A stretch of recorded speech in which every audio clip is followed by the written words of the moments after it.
को संबोधित करने के लिए प्रधानमंत्री तेलंगाना के दौरे पर हैं और ये आप सीधी तस्वीरें देख रहे हैं तेलंगाना के आदिलाबाद से, जहां प्रधानमंत्री नरेंद्र मोदी एक जनसभा में मौजूद हैं और हाथ हिलाकर अभिवादन स्वीकार करते हुए।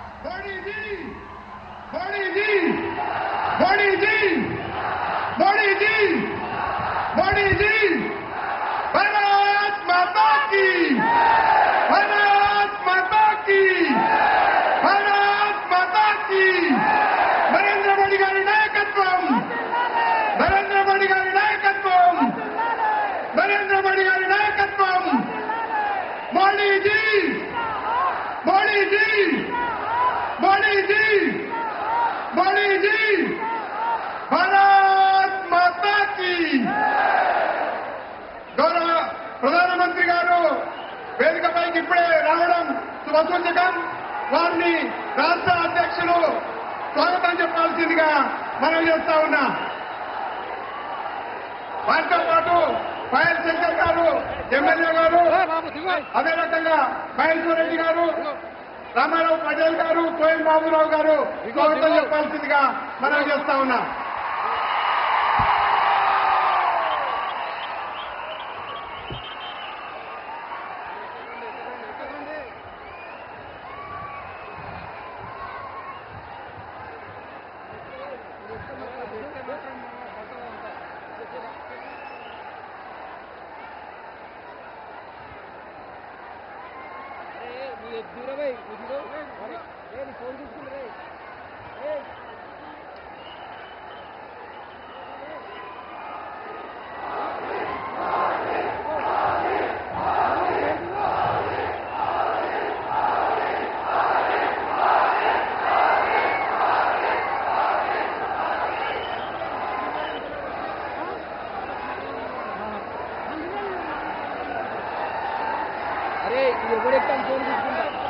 ఎవరెక్కాను ఫోన్ తీసుకుంటా అల్లియా నేను దొరకాలి ఆగిగా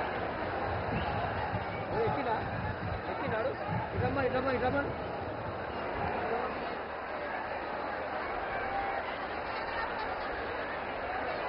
దయచేసి ఎవరి స్థానాల్లో వాళ్ళు కూర్చోవాలి.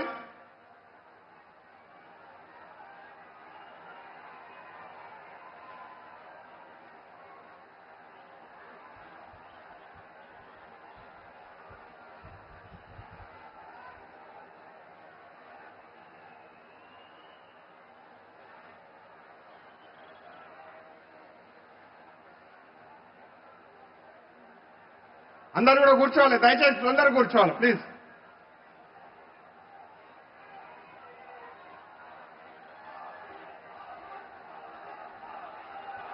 కోయం బాబురావు గారిని 2 నిమిషాలు మాట్లాడాల్సింది.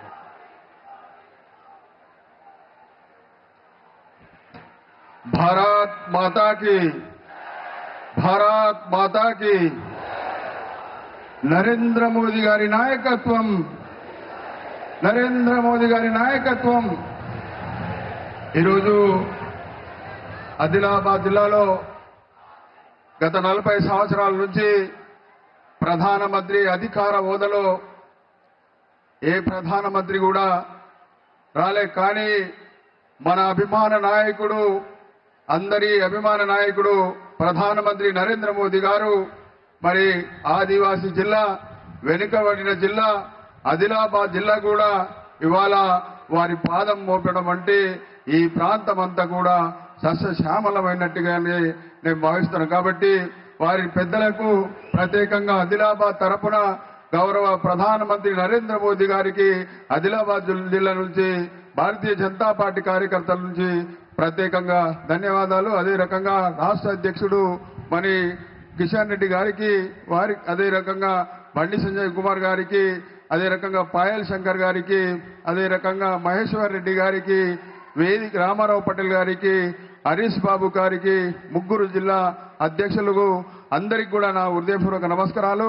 साहब जी, हमारा आदिलाबाद जिला में जो 75 साल से हमारे लोग मांग है कि यहाँ से आरमूर तक लाइन होना बोल के लोग पूरा पूछ रहे. उसके लिए आपको हमारे आदिलाबाद के प्रेसिडेंट से तरफ से आपको हम विनती कर रहे, जरूरी ये पिछड़े जिला को ट्रेन सौकर करेंगे बोल के मैं आपको गुजारिश कर रहा हूं। वैसे ही यहाँ पर तेलंगाना राष्ट्र में हर पार्लियामेंट में यूनिवर्सिटीज है, लेकिन यहाँ पार्लियामेंट में एक भी यूनिवर्सिटी नहीं, इसलिए यहाँ पर एक यूनिवर्सिटी देना बोल के सभी उसलिए आपको विनती कर रहा हूँ। वैसे अपना यहाँ पर एयरपोर्ट नहीं, एयरपोर्ट के लिए भी कोशिश करेंगे बोल के आपको मैं आभारी के मेरा నా ఉపన్యాసాన్ని నేను ముగిస్తున్నాను। స్థానిక శాసనసభ్యులు పాయల్ శంకర్ గారిని 2 నిమిషాలు మాట్లాడాల్సిందిగా కోరుతాను।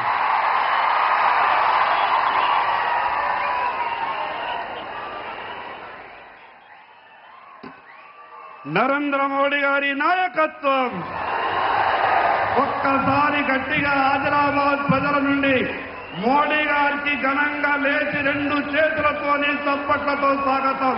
మోడీ గారి నాయకత్వం।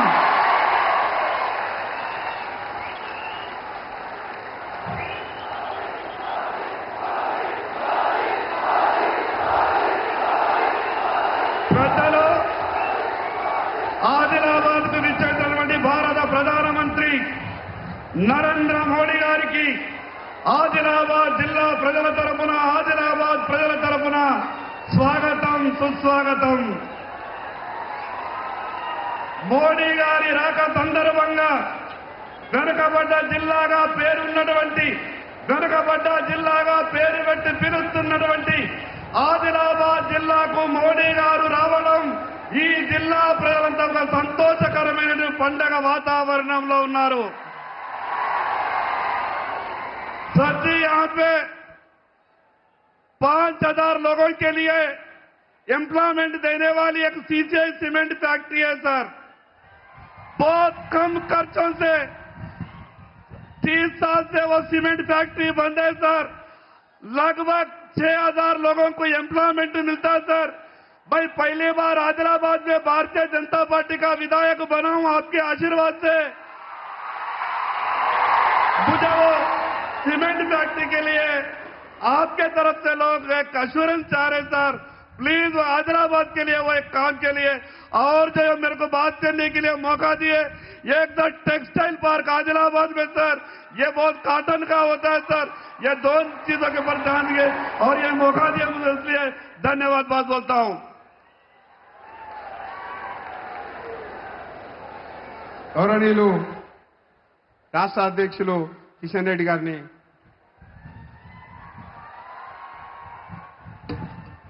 భారత్ మాతా కీ। ఆదిలాబాద్ అంటే ఆదివాసీల అడ్డ, కొమరం భీం సంబంధించినటువంటి గడ్డ ఇది। కాబట్టి మనమందరం కూడా మరి వీరులకు సంబంధించినటువంటి గడ్డలో పుట్టినాం కాబట్టి మనమందరం కూడా 2 చేతులు పిడికిలు బిగించి నినాదం ఇవ్వాలి। భారత్ మాతా కీ, భారత్ మాతా కీ, జై శ్రీరామ్, శ్రీవార్ రామచంద్ర మహారాజ్ की। నరేంద్ర మోడీ గారి నాయకత్వం, నరేంద్ర మోడీ గారి నాయకత్వం, భారతీయ జనతా పార్టీ।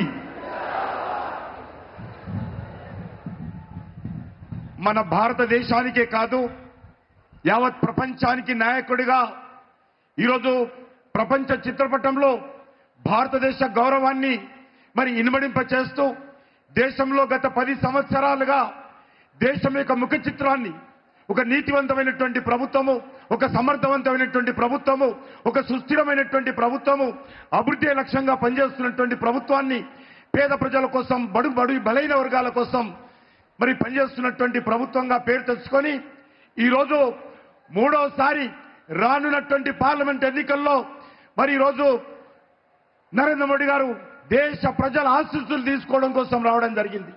ముఖ్యంగా ఆదిలాబాద్ పార్లమెంట్ నియోజకవర్గానికి సంబంధించినటువంటి ప్రజలకు కూడా హృదయపూర్వకంగా ధన్యవాదాలు తెలియజేస్తా ఉన్నాను।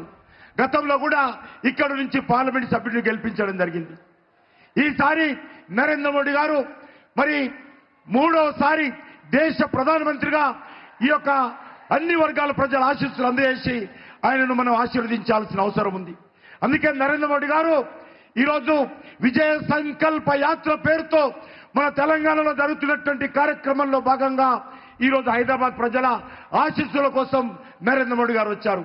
కాబట్టి మనందరం కూడా వారికి హృదయపూర్వకంగా స్వాగతం పలికి రానున్నటువంటి ఎన్నికల్లో భారతీయ జనతా పార్టీని మరి ఈ యొక్క తెలంగాణ రాష్ట్రం నుంచి 17కు 17 సీట్లు గెలిపించాల్సిందిగా నేను ఈ సందర్భంగా కోరుకుంటూ హైదరాబాద్ లో మరి ఉన్నటువంటి ఎంఐఎం సీటును కూడా ఓడించి ఈరోజు భారతీయ జనతా పార్టీ జెండా ఎంఐఎం సీట్లో కూడా గెలిపించాల్సినటువంటి అవసరం ఉందని మనం చేస్తున్నాను. ఈ రాష్ట్రంలో బీఆర్ఎస్ పార్టీ భవిష్యత్తు లేదు, కేసీఆర్ భవిష్యత్తు లేదు. కేసీఆర్ పార్టీ నిన్నటి పార్టీ. కేసీఆర్ పార్టీకి రేపనేది లేదు. ఎందుకంటే 10 సంవత్సరాలుగా కేసీఆర్ కుటుంబ పాలన తెలంగాణ ప్రజల మీద వృద్ధి చేసినటువంటి నిర్వాకము, అవినీతి, అహంకార పూరితమైనటువంటి నియంత్రిత ప్రభుత్వం మనం చూశాము. అందుకే ప్రజలు కేసీఆర్ పార్టీని తిరస్కరించారు. ఇక ఉన్నటువంటి కాంగ్రెస్ పార్టీ ఏదైతే అనేక రకాల హామీలు ఇచ్చి అధికారంలోకి వచ్చిందో కాంగ్రెస్ పార్టీ ఈ హామీలు అమలు చేసే పరిస్థితి లేదు. ఏ రకంగా ఈ రాష్ట్రంలో రైతులకు మేలు చేస్తారో, నిధులు ఏ రకంగా సమకూర్చుకుంటారో, మీరు 6 గ్యారెంటీలు ఏ రకంగా అమలు చేస్తారో కాంగ్రెస్ పార్టీ దగ్గర రోడ్ మ్యాప్ లేదు, ఒక కల్పన లేదు. కాంగ్రెస్ పార్టీ ఓటు బ్యాంక్ రాజకీయాలు తప్ప వచ్చే పార్లమెంట్ ఎన్నికలు దృష్టి పెట్టుకొని ప్రజలను మభ్యపెట్టేటువంటి ప్రయత్నం చేస్తుంది తప్ప కాంగ్రెస్ పార్టీ దగ్గర ఏ రకమైనటువంటి ఎజెండా లేదు. ఎన్నికలకు ముందు గ్యారెంటీలు ఇచ్చారు. రైతులకు రైతు బంధు పెంచుతాము, రైతులకు సంబంధించి అన్ని రకాలుగా ఆదుకుంటామని చెప్పారు. నిరుద్యోగ భృతి ఇస్తామని చెప్పారు. మహిళలకు 2500 రూపాయలు నెలకి ఇస్తామని చెప్పారు. కానీ మనం చేస్తున్నాను ఏది కూడా కాంగ్రెస్ పార్టీ చేయదు. ఈ తెలంగాణ బాగుపడాలంటే, తెలంగాణ మరింతగా ఒక భవ్యమైనటువంటి తెలంగాణగా నిర్మాణం జరగాలంటే వచ్చేటువంటి పార్లమెంట్ ఎన్నికల్లో నరేంద్ర మోడీ గారి నేతృత్వంలో అద్భుతమైనటువంటి మెజార్టీ తెలంగాణలో రావాలి. ఈ యొక్క ఆదిలాబాద్ పార్లమెంట్ లో కూడా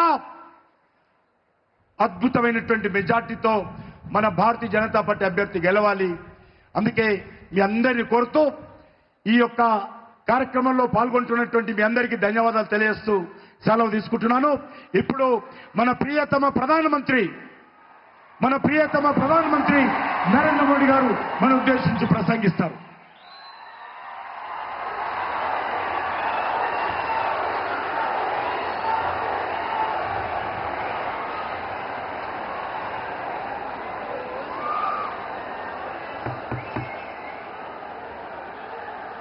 भारत माता की, भारत माता की, भारत माता की. నా తెలంగాణ కుటుంబ సభ్యులందరికీ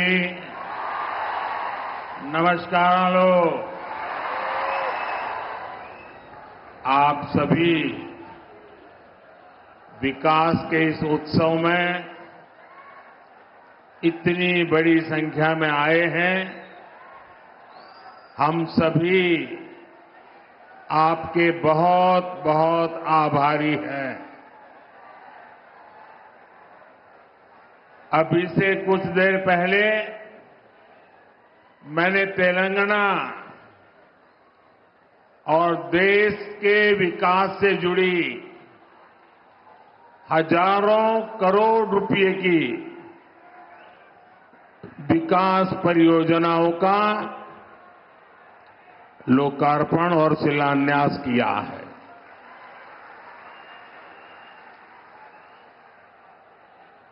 कुछ लोग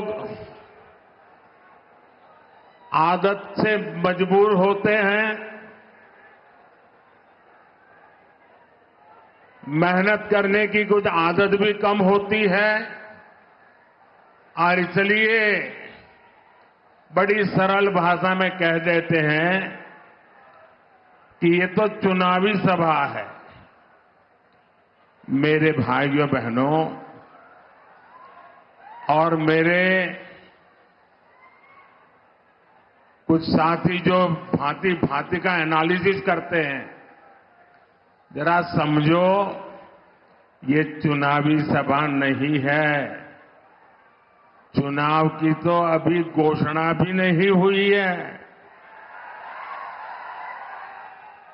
आज देश में विकास का जो उत्सव चल रहा है, उसमें मैं अपने तेलंगाना के भाई और बहनों के बीच ये विकास का उत्सव मनाने आया हूं।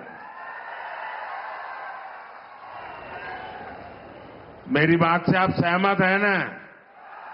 सहमत हैं ना? इतनी बड़ी संख्या में माताएं बहनें आई हैं, आप सहमत हैं ना?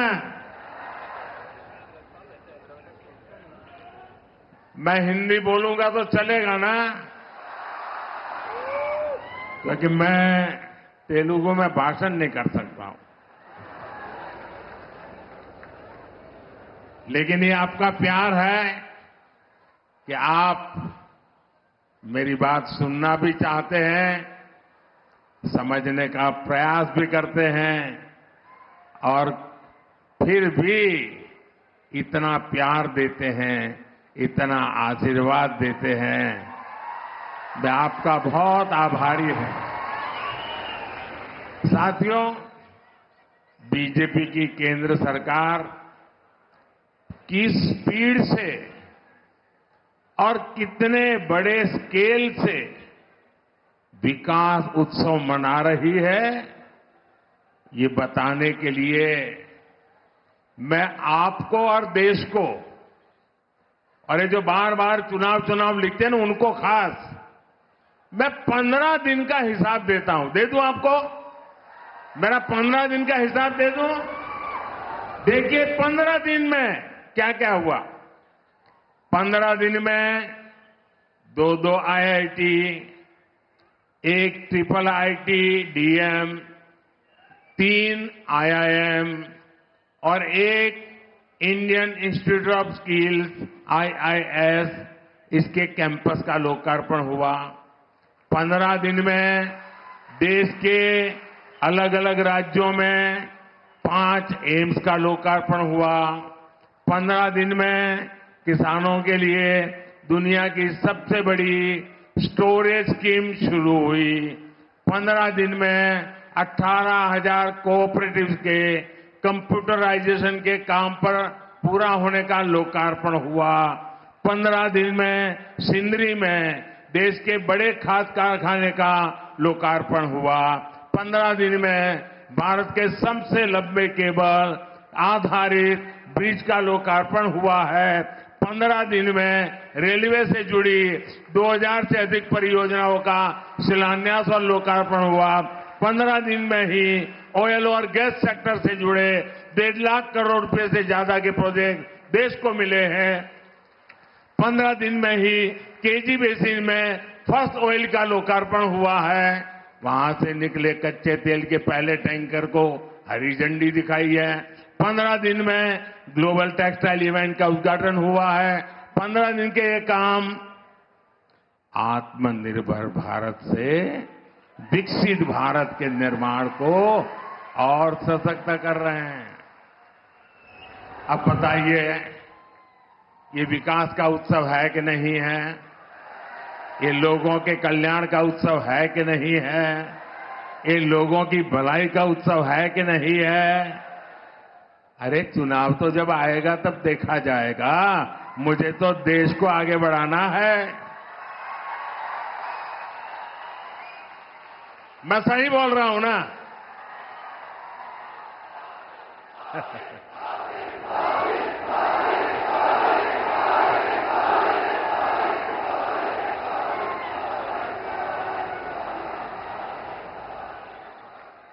साथियों, कल भी मैंने, अब आप देखिए, ये चुनाव करते हैं, जरा देखिए, दिमाग खपाइए।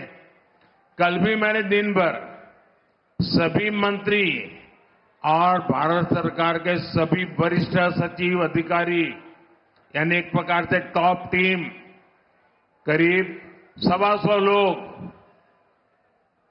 पूरा दिन भर उनके साथ बैठा और क्या किया? चुनाव की चर्चा नहीं की। वहां मैंने विकसित भारत निर्माण के लिए एक्शन प्लान पर एक एक मुद्दे की बारीकी से चर्चा की।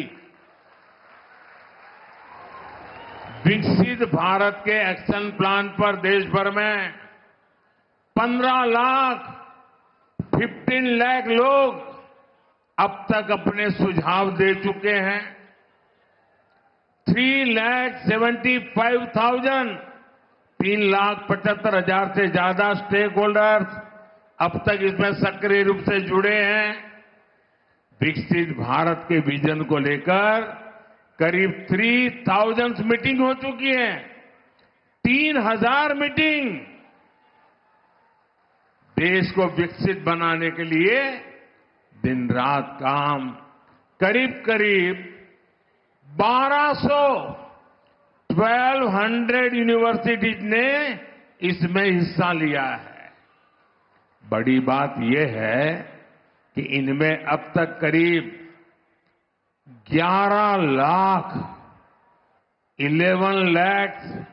युवाओं ने हिस्सा लिया है, अपने मौलिक सुझाव दिए हैं, जो हमारे युवा विकसित भारत के सबसे बड़े निर्माता और सबसे बड़े लाभार्थी, ये हमारी बहुत बड़ी ताकत है। राष्ट्र के विकास के लिए भाजपा का यही कमिटमेंट है, जिसके कारण तेलंगाना के भी लोग पूरे जोश से कह रहे हैं। तेलंगाना के गांव-गांव से आवाज आ रही है। नौजवान भी बोल रहा है, बुजुर्ग भी बोल रहे हैं, महिलाएं भी बोल रही हैं, शहर वाले भी बोल रहे हैं, किसान भी बोल रहा है, मजदूर भी बोल रहा है। अब की बार 400 पार, अब की बार 400 తట్టాలి।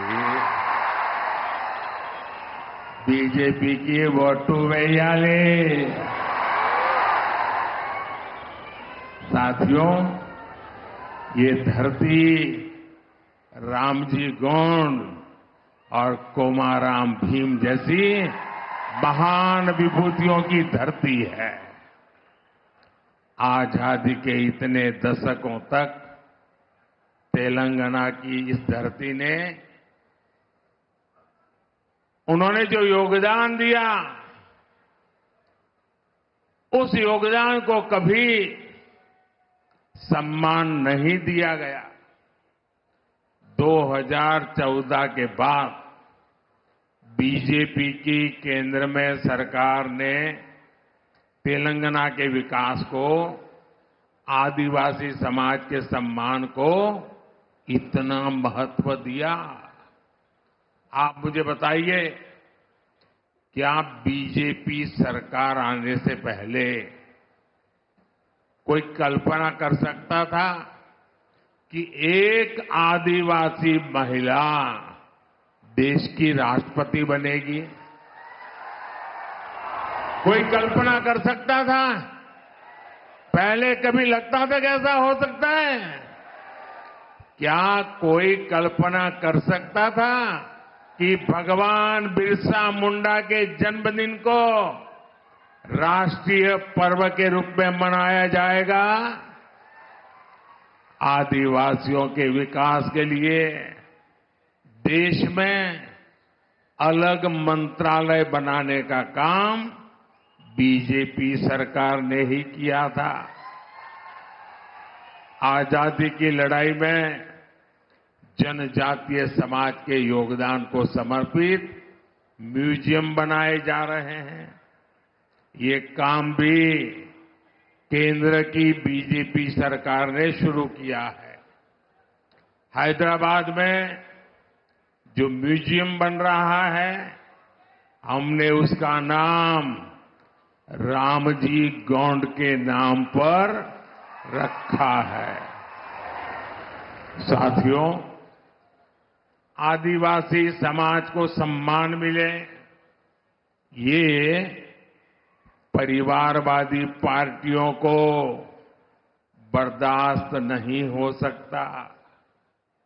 हमने जनजातीय समाज के लिए जब भी फैसले किए, इन्होंने उन फैसलों का विरोध करने का कोई मौका नहीं छोड़ा है।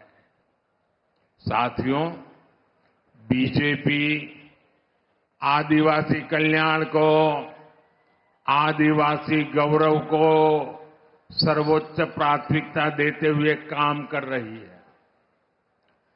आदिवासी समाज में भी जो लोग अति पिछड़े हैं, जो अब तक विकास से वंचित हैं, उनके लिए बीजेपी सरकार ने पीएम जनमन योजना शुरू की। इस योजना पर 24,000 करोड़ रुपए से ज्यादा खर्च किए जाएंगे। इसका लाभ हमारे तेलंगाना के भी चेंचू, कोलम, कोंडारेड्डी, थोटी, ऐसी छोटी छोटी जो आदिवासी समाज की जातियां हैं, दूर दूर है, ये इनके लिए लाभ मिलने वाला काम है। तेलंगाना को Sammakka Sarakka central tribal university स्थापित की जा रही है। साथियों, आज पूरे देश में मोदी की गारंटी, इसकी बहुत चर्चा है। यहां तेलंगाना के लोगों का सपना था कि टर्मरिक बोर्ड बने, था कि नहीं था?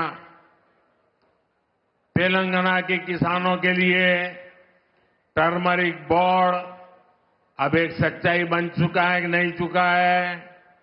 बन गया ना? मैंने कहा था कपास के किसानों की हर तरह से मदद करेंगे। बीजेपी सरकार ने कपास की एमएसपी में रिकॉर्ड वृद्धि की है। आज देश में 7 मेगा टेक्सटाइल पार्क बन रहे हैं। उनमें से एक मेगा पार्क तेलंगाना में बन रहा है। इसलिए लोग कहते हैं कि मोदी की गारंटी यानी गारंटी पूरी होने की गारंटी। మోదీ గ్యారంటీ అంటే గ్యారంటీగా పూర్తి అయ్యే గ్యారంటీ।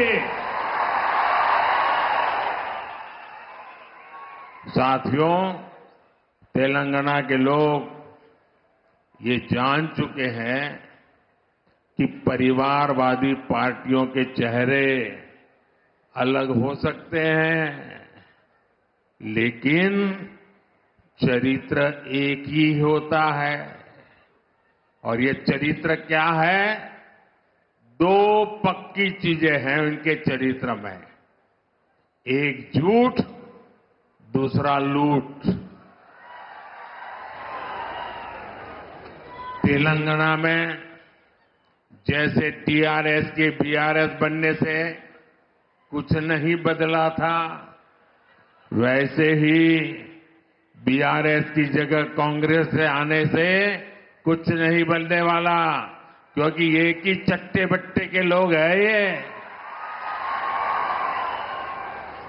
बीआरएस ने अपनी सरकार में कालेश्वरम प्रोजेक्ट जैसे घोटाले किए। कांग्रेस की सरकार उस पर कार्रवाई करने के बजाय फाइलों को दबाकर बैठ गई। तुम भी भले हम भी भले, तुमने खाया मैं खाऊंगा, यही करते हैं।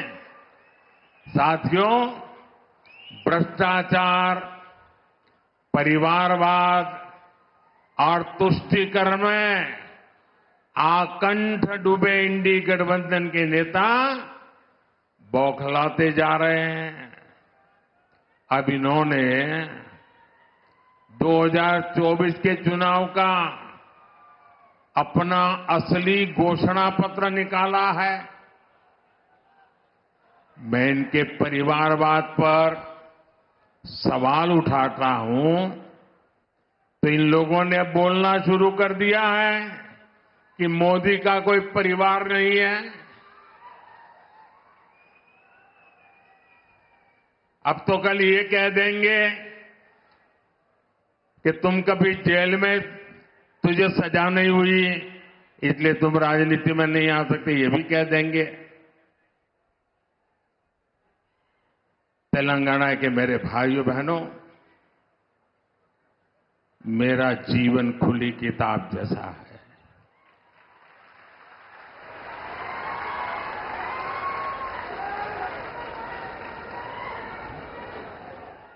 आप मुझे देशवासी भली भांति जानते हैं, समझते हैं। मेरी पल पल की खबर देश रखता है और कभी मैं रात देर तक जब काम करता हूं और खबर बाहर निकल जाती है तो देश से लाखों लोग मुझे लिखते हैं, बताते हैं कि इतना काम मत करिए, कुछ आराम करिए। ये प्यार भाइयों बहनों, एक सपना लेकर के बचपन में घर छोड़ा था और जब मैंने अपना घर छोड़ा एक सपना लेकर के चला था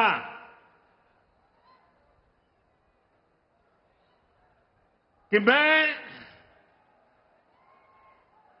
देशवासियों के लिए जीऊंगा।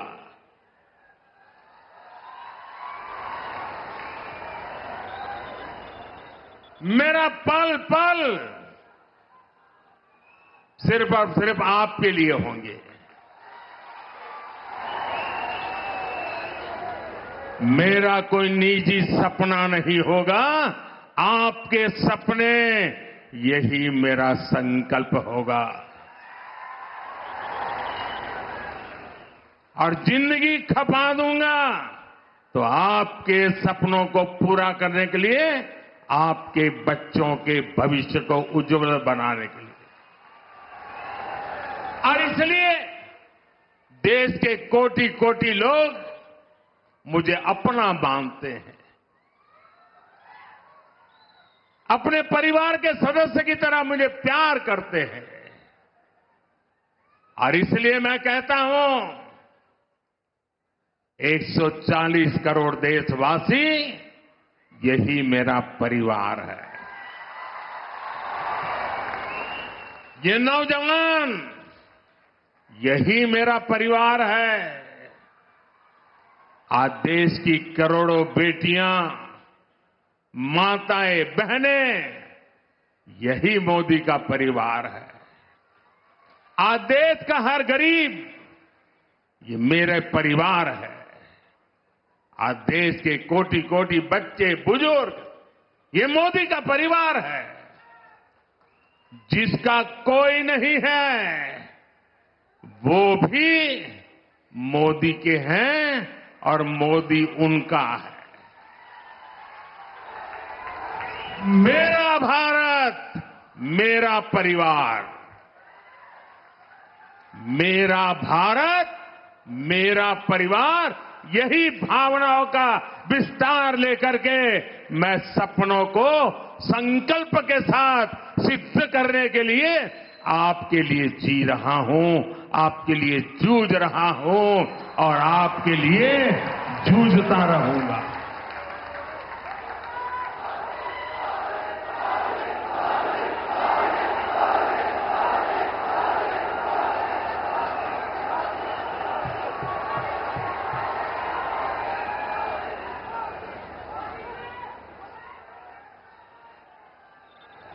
इसलिए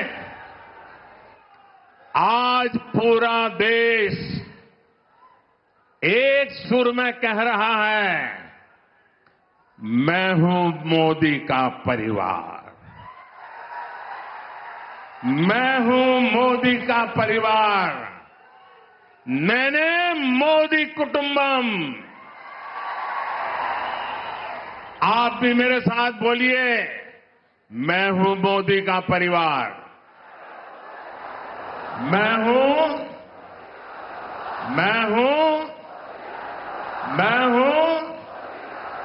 हूं नेने मोदी कुटुंबम। नेने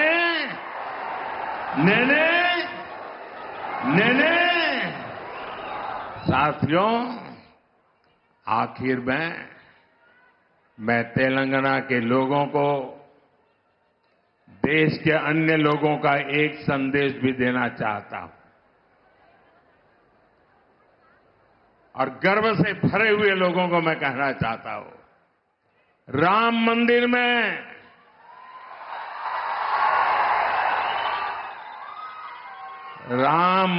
में सोने के दरवाजे हो या फिर मंदिर के स्तंभ, उनके निर्माण में तेलंगाना की भूमिका रही है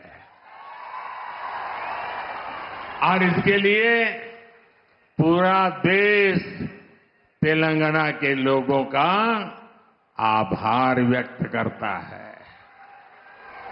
रामलला का आशीर्वाद पूरे तेलंगाना के लोगों पर है।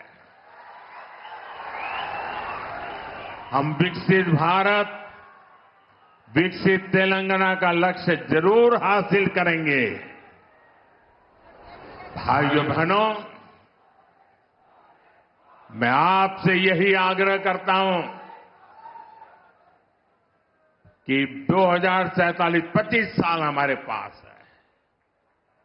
इतनी मेहनत करनी है, देश को दुनिया के समृद्ध देशों की बराबरी में ला करके खड़ा रखना। हमारे मां बाप को तो मुसीबतों में जिंदगी गुजारनी पड़ी, लेकिन अपने बच्चों को मुसीबत में जीने के लिए मजबूर नहीं करेंगे। और इसलिए तेलंगाना, मुझे आपका आशीर्वाद चाहिए, मुझे आपका अपार प्रेम चाहिए। मैं आपका प्यार का भूखा हूं और एक सेवक के नाते आपको समर्पित हूं। मेरे साथ बोलिए, भारत माता की। दोनों मुट्ठी बंद करके पूरी ताकत से बोलिए, भारत माता की, भारत माता की, भारत माता की, भारत माता की। बहुत बहुत धन्यवाद।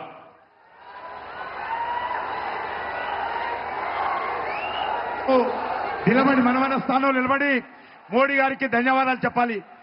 భారత్ మాతా की, भारत माता की। फिर एक बार, फिर एक बार, फिर एक बार, फिर एक बार भारत माता की। नरेंद्र मोदी गारी नायकत्వం